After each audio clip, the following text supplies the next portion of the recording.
Hi, my name is Vanessa, and the thesis to my essay is this: video games can inform players on psychological issues better than television programs. A video essayist, referred to as Hello Future Me, elaborates on the different types of opportunities that video games represent mental health and teach players. He explains a study conducted at Poland University in which they discovered therapeutic and informative gameplay. Informative gameplay helps players understand mental illness through the game experiences. Therapeutic gameplay instead acts as a therapy towards one's mental health. This study proves video games are beneficial and, in fact, an effective way to relay information.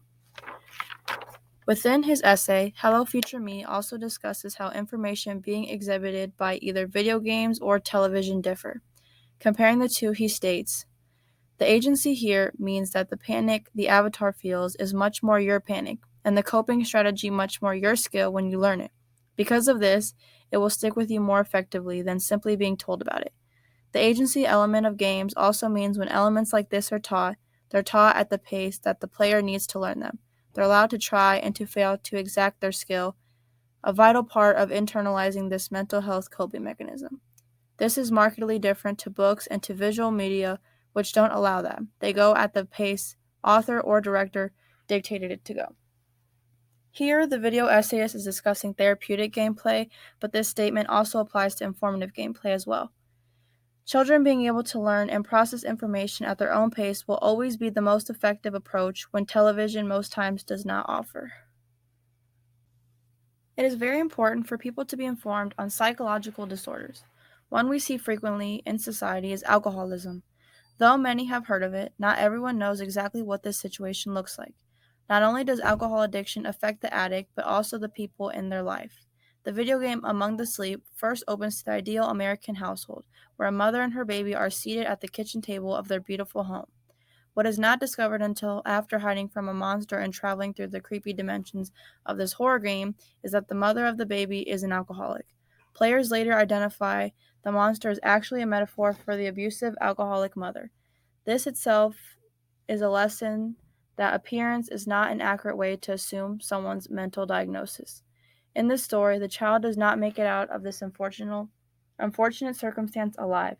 This game allows players to learn about the effects of parent alcohol addiction on a child and how it can go unnoticed until it is too late. Instead of being shown or told this through a television program, a video game allows players to connect more personally, discover for themselves, and have more time to process this lesson. While some video games highlight only one aspect of mental illness, the game What Remains of Edith Finch displays several. Players are seeing things through the eyes of Edith as she explores her childhood home. This house has been passed down her family for generations and is filled with several dark memories. As players journey through the game, they uncover these memories. Many relate to psychological issues. For example, the addiction and suicide of Edith's brother Louis. Louis had been addicted to cannabis, but eventually decided to get help. As Louis was working to achieve sobriety, he had a job at the cannery where all day he stood at the same machine chopping the heads off fish.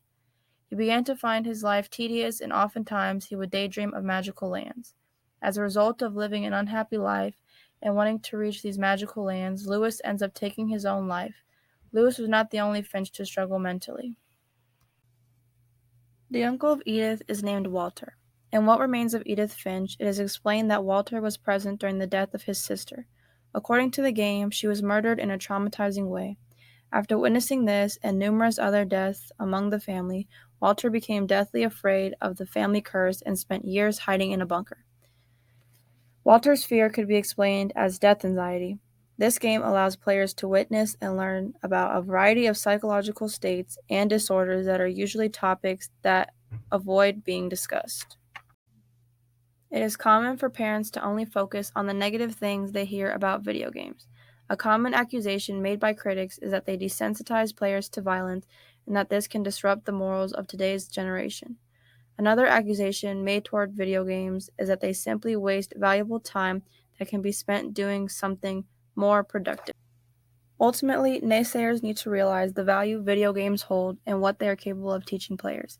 Instead of stereotyping video games as a whole, they should do their research, and then they will notice, along with creating an emotional experience, games can inform a society.